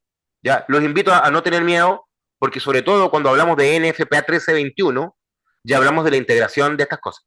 O sea, los bomberos como investigadores habilitados por ley deberían estar habilitados a levantar pruebas. ¿Qué hago yo? ¿Qué hago yo cuando esté un caso muy heavy? Pido ayuda a la policía, siempre. Cuando hay que levantar para el laboratorio, yo siempre pido ayuda a la policía. Ojo, el laboratorio no es tan importante, weón. El laboratorio es algo que los investigadores de incendios usamos súper poco. Súper poco. Y súper poco significa, no sé, una ciudad importante como ustedes, bueno, tal vez 2 o 3 veces al año si es que pasa. Y para eso basta tener buena onda con un laboratorio de una universidad, de la policía, etc. Pero respondiendo a su pregunta, mi estimado colega, el levantamiento de la evidencia como tal, la fijación tiene varios pasos. Primero, la fijación se filma o se fotografía. Hoy en día usamos modelos como este. Déjame ver si te puedo mostrar algo de lo que hicimos en Querétaro. Déjame mostrarte rapidito. No sé si ustedes conocen un programa que se llama Matterport. No, Te los muestro de inmediato. envíalo. Bueno, lo primero que debo decir de Matterport, que es un programa que sirve para sacar...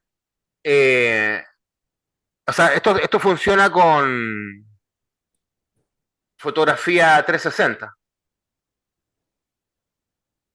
Nosotros tenemos una cámara 360 y, por ejemplo, esto fue la quema de la estación de bomberos de Querétaro.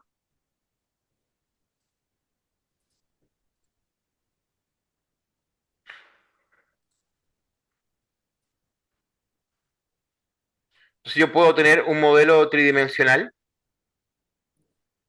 del lugar que quemamos y finalmente cómo quedó, ¿no? No sé qué está pasando. Pero, por ejemplo, esto te permite... Esto es como los recorridos de los hoteles, ¿cachai?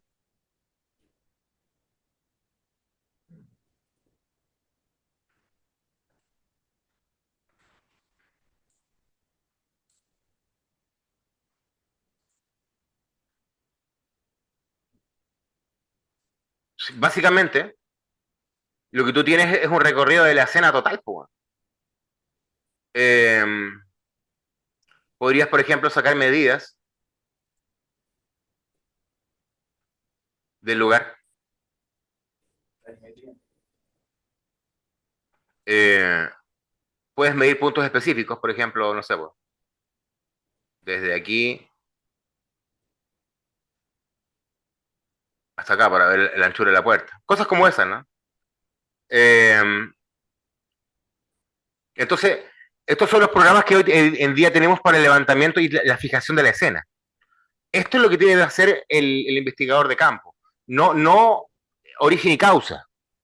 No, primero, el levantamiento de los datos. Por ejemplo, también te entrega un plano superior para ver las medidas. Y también te entrega un plano isométrico. Tienes la posibilidad de ponerte gafas de realidad virtual y ver y recorrer este espacio como recorriéndolo de forma presencial. Es muy bacán, muy interesante. Ya, nosotros tenemos varios espacios acá de algunos incendios que ocupamos. Colegas, consultas, dudas. Espero haber respondido su consulta, colega.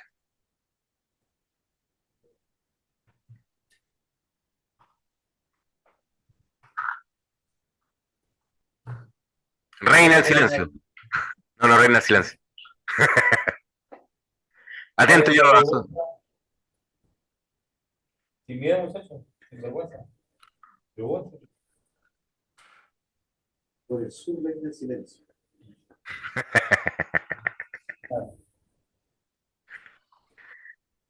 Esa es la trampa, es la trampa final, para reconocerlos. Así es. Gustazo. Parece que no, Totalmente. parece que no hay más preguntas, Heriberto. No, me voy feliz. Me voy feliz. les agradezco.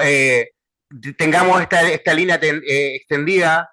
Hay mucho que aprender. No hay sabios ni sábelo todos en esto. No se coma el cuento. Hay un montón de cuenteros, sí, ¿eh? Ojo con eso. Vacúnese contra los cuenteros. Recuerde que si usted aplica el método científico como corresponde, nadie lo puede criticar. Nadie puede destruir su investigación. ¿Ya? Esta es la fórmula para que usted haga las cosas como corresponde. Investigación de incendio, a ver, usted tiene que ser tan Mateo como lo es la gente de Hazmat, como es la gente de prehospitalario, así de Mateo. O sea, tiene que estudiar. ¿Ya? Yo sé que hay algunos bomberos que les cuesta usted agüita nomás. No, aquí tiene que estudiar. ¿Ya? Pero tampoco es tanto. Tampoco es cirugía cerebral esto. No. Aquí vence el más ordenado. Aquí vence el, el disciplinado. El disciplinado para aplicar la técnica, por si acaso. Eso. Así que bueno, yo espero ahora con más ganas, pues, de verlo en una segunda ocasión y de poder seguir desarrollando estos temas, mi estimado Isaías. Muchas gracias por la investigación, por la invitación. Por parte de la comandancia, te agradecemos la participación. En todo caso, no te arranques nada porque tienes que otra capacitación para fijarla el día 7 de julio, ya a las 8, porque lo conversé con él que tiene una actividad durante el otro día que estaba citado el día 10.